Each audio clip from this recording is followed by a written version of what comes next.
Are these things that you've seen? Sorry? That flow of pictures through the book that Lucy's sharing. Mm-hmm. There you go. Yeah. I got some more. There are these beautiful kind of waves of lines that flow through it.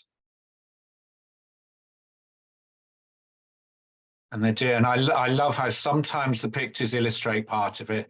This is the one from Nobody, which you've just read, Gabby, where you've got this, not just the woman who walks into the bank, but it seemed to me like the floor kind of turns into a chessboard, and it's a feeling of people being moved around and not always being in control of where they are, and just figures rising and flowing.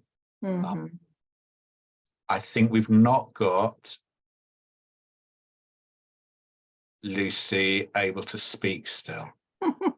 So Lucy has spoken to us through the medium of art, which is what she does so fabulously in the book. Exactly. Let us have, we're going to open up for questions from anybody else. Should we have one final poem first, Gabby? Certainly, I'm happy. Let's do that. Read us one more, and then if anyone wants to ask a question or make a comment or an observation or anything, either raise your actual hand or raise the little yellow Zoom hand or pop a comment in the chat just so that I know that you want to say something. And then I'll come to you one at a time. Before you read the poem, yeah, he is sending you messages on the chat about the drawings and the book. So you need to read messages from her, hun. Yep. Okay. Thanks. Okay. So the message is from Lucy. We made a small book with a line of thought going all the way through it. The pictures were planned to be larger, but it was simpler to make them small. So that's a bit from Lucy. Great. About the Thanks, process. Lucy. If more comes up, I'll read that in a moment. Gabby, do you want to? Okay, Gabby, read us one more poem. Okay.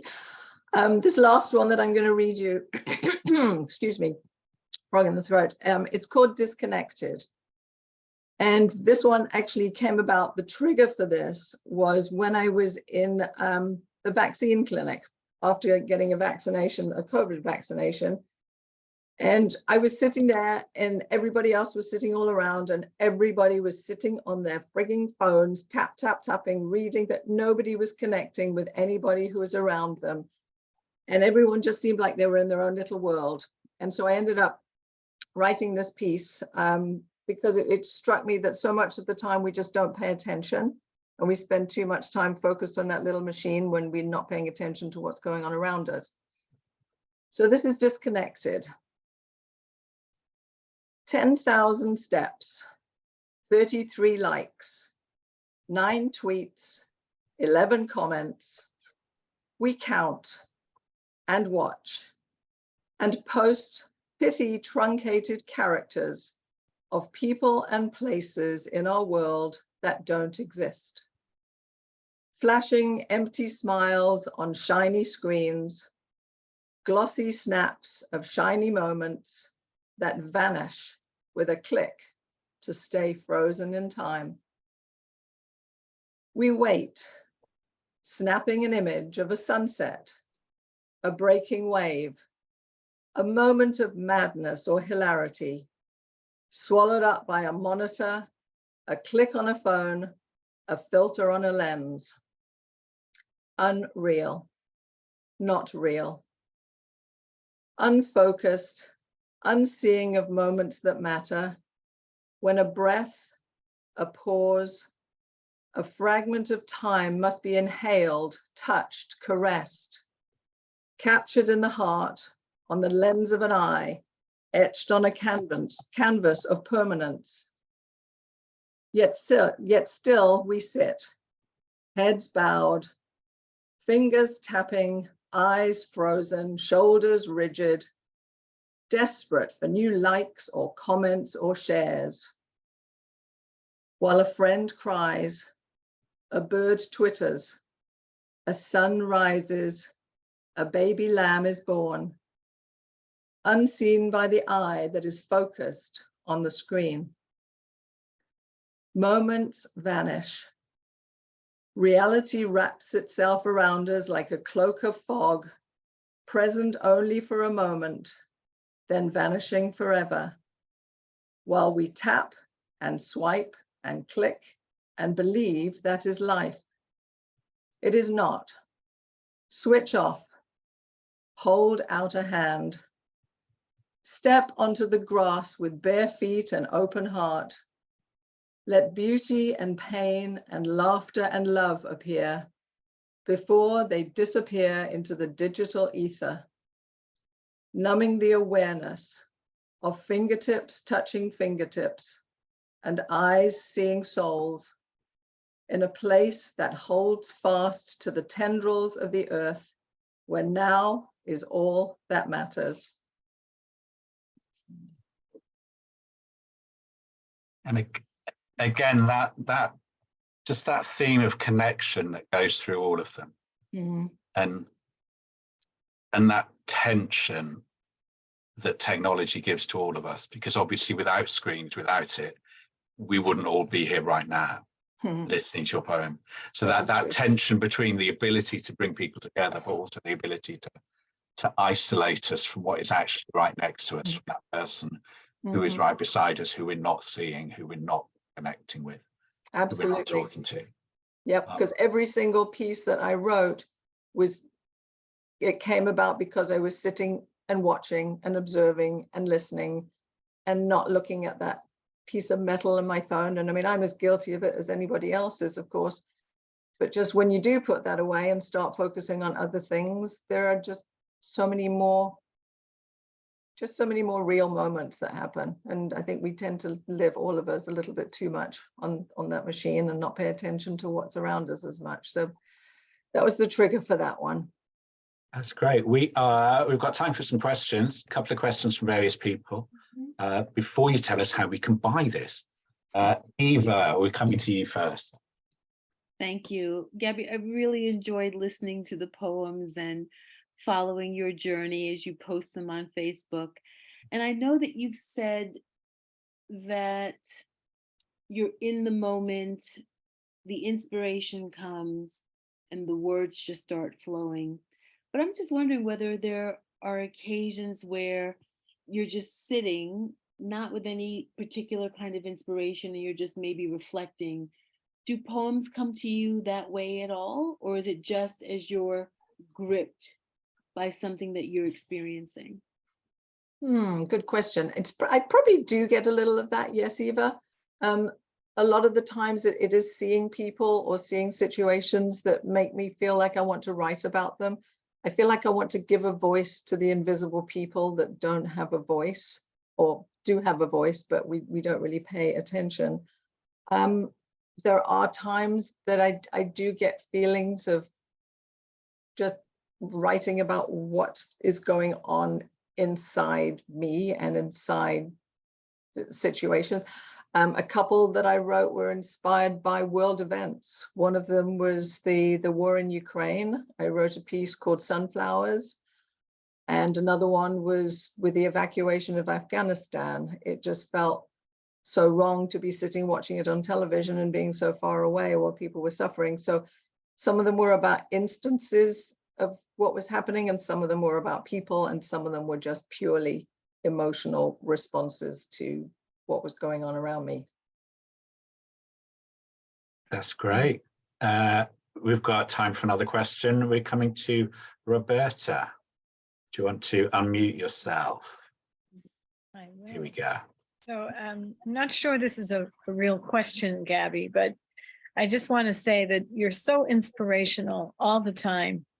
You're coming out with a poetry book, and you just want to make people look at things differently and push themselves to go out and complete a task and write a book, or, you know, go out and leave your phone at home and kind of observe everything. And I just really appreciate you as a person, a writer, and a friend. And it's just such a pleasure to hear. Thank you.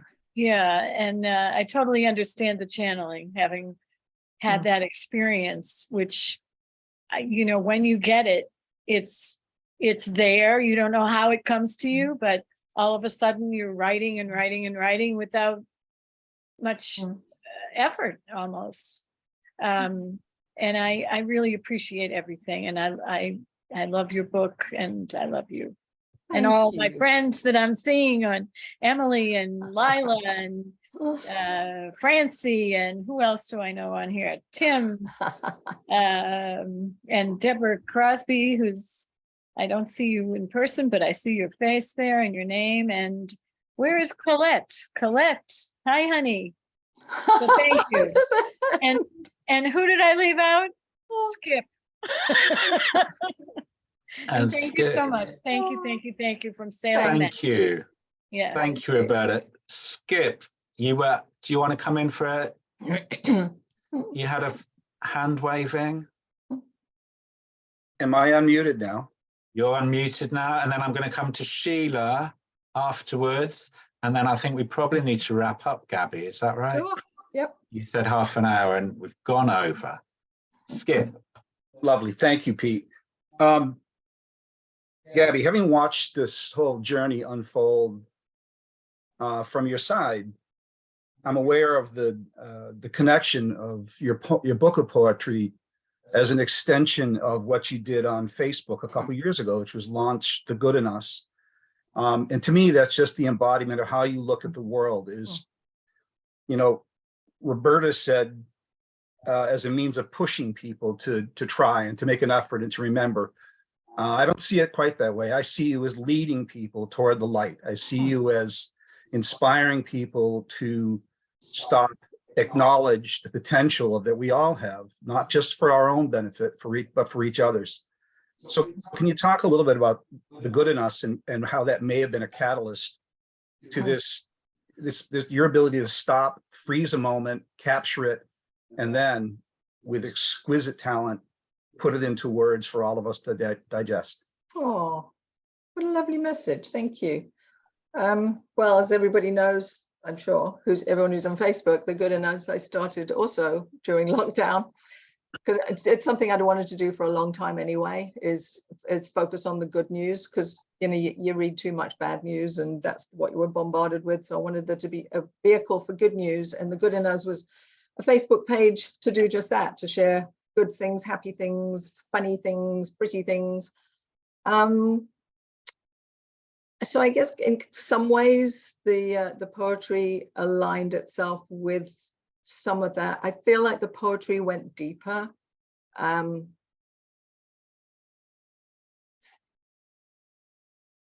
lot of the poetry touched some very deep places for me. And I just thought that experiences that I had and people that I've seen inspired me more than making it happy and pretty and nice. And I mean, some of them are a little bit gritty and intense. So then they're not certainly pretty, happy poems. They have a lot of hope. A lot of them have a lot of hope, but some of them have a lot of sadness in them too. So it was kind of a yin and yang. It was a bit of a balance between the good in us being all good stuff and the poetry being a lot of me, just my feelings about the world and people around me. Thank you. Sheila, do you want to unmute yourself? There we go. Yeah. So I had a question, Gabby, and ditto to what everybody has said so far about you being an inspiration and helping all the rest of us, move ahead, I guess is a better way to say it.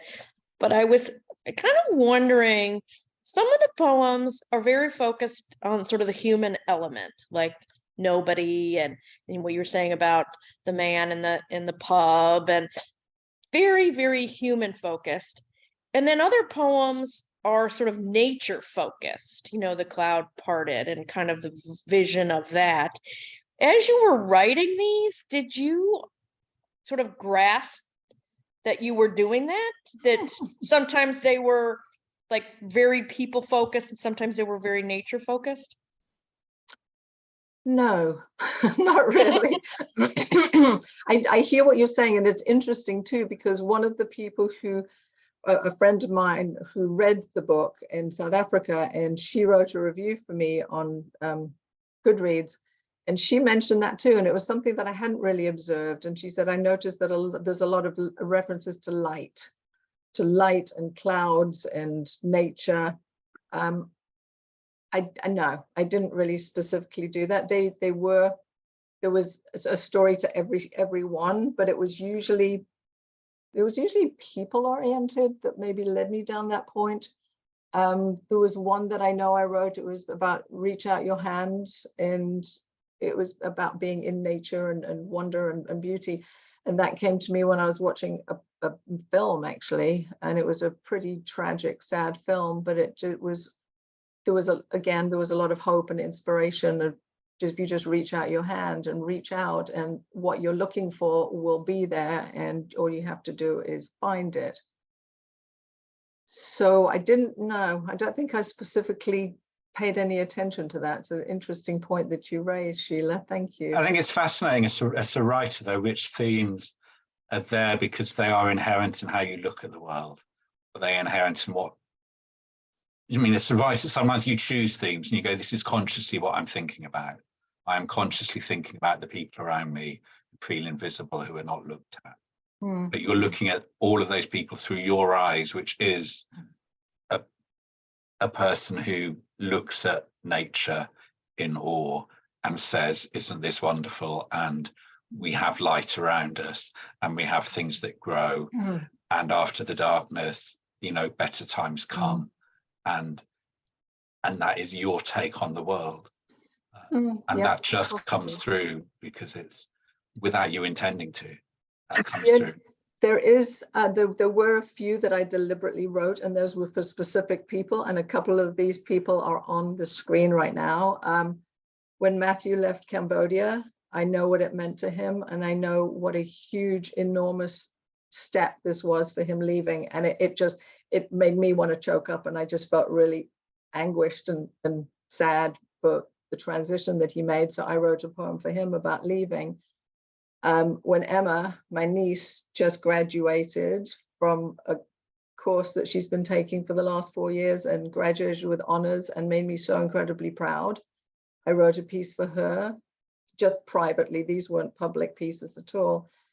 And for Skip, I know the relationship he had with his dad, and he talked about working with his father and what it meant to him, and I wrote a piece for him on that as well. So there were several things that I felt moved to write about for people that I knew that were targeted just for them, just private, personal pieces for them. Maybe for the second volume. No, But those are private. so now we've all heard excerpts from this, and we're obviously going, well, I want my own copy, which some people clearly have got already. And other people will be sat there going, do you know what? I have got 10 friends and family members who I would just love to give this to for Christmas. How do we get hold of a copy, Gabby? Well, surprise, surprise, Amazon. Amazon is the way to do it. It's right there. It's on ebook. It's a hard copy. Yeah, that's it really on Amazon. If you're here in Eastbourne, I'm going to be doing a live launch next week. Where would that be? It's at Printers Playhouse, which Lucy's daughter works at and has set up a live launch over there. So how yeah, brilliant. Will that cost me to come? Oh no, come on down. Just you can fly across the world, and no, the event is free, so just get yourself over here. Brilliant. We're out of time. But that's your book launched. Everyone get a copy. I think we should just end. If you've got a drink, raise a glass. If you haven't, raise a pretend glass. If you've just got a pair of hands, give us a round of applause. And we just say, Gabby, here is to you on another amazing, successful, published book. thank you all. It's so cool to see you all here. I wish you were all here in my living room. It would be so much nicer, but it's great to see you across the world, wherever you are. Mwah. I love you all. There. And you got a screen full of hearts. Oh, that's Hearts to lovely. our hearts. Mm. Okay. Well, thank you so much. One last message I just want to leave everybody with is this: the message behind this book is just pay attention. Don't use the phone quite as much if you can avoid it for a few minutes, and just pay attention to those people that may be sitting on a street corner begging, or sitting in a cafe with a cup of coffee all alone and wanting somebody to talk to. And so just notice the people that are around you and give them a moment of your time. And to Pete, thank you. Thank you again for being a wonderful host extraordinaire. Once again, I do appreciate it. I love you. Thank you. It's a joy to talk about your writing. I love you too. Mm. Okay, I guess we're off.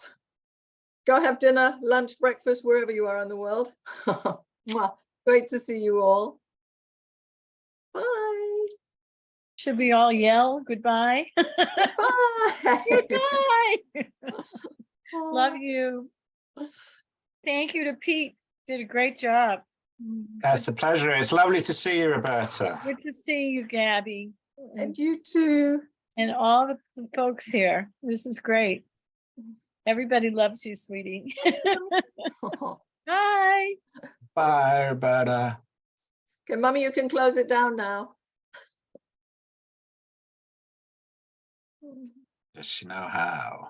Good question. She'll be there for the next 3 weeks. Uh, Okay, Mummy, you okay, can close shall I- it down now. Bye. Lucy, I'm so sorry again that I don't know what happened there. It certainly wasn't down here. But it's lovely to be able to look at some of those pictures and look at your original artwork and how you've laid that Yeah, thank you, So, Lucy. And I'll out. see you next week, hon. Oh, Okay, shall Okay. I close down, Gabby? probably a good idea. Cheerio. See you both soon since you're local. We'll see you soon. The happy settling in.